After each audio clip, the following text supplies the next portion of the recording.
ఈ రోజున మాట్లాడితే గత పాలకులు మళ్ళీ రౌడిజం చేయడానికో గుండాగర్దీ చేయడానికో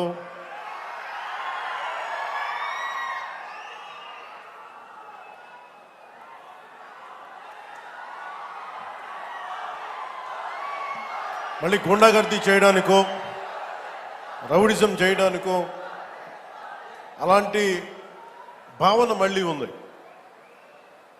మీకు తెలుసు కదా, రౌడిజానికి గుండాలకి గుండాగర్దీలకి బయటపడితే మన రాజకీయాల్లోకి వస్తాం. కేసులు పెడతాం, వస్తే 29లో మేము అంతు చూస్తామంటే మీరు రావాలి కదా. మీరు ఎలా వస్తారో మేము చూస్తాం. నాకు వారి మీద, వైసీపీ నాయకుల మీద ఈరోజు చెప్తున్నాను, మొదటి నుంచి చెప్తున్నాను, వ్యక్తిగతంగా నాకు ఎవరి మీద కక్ష ఉండదు.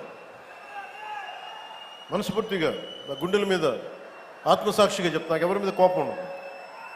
కానీ మీరు సగటు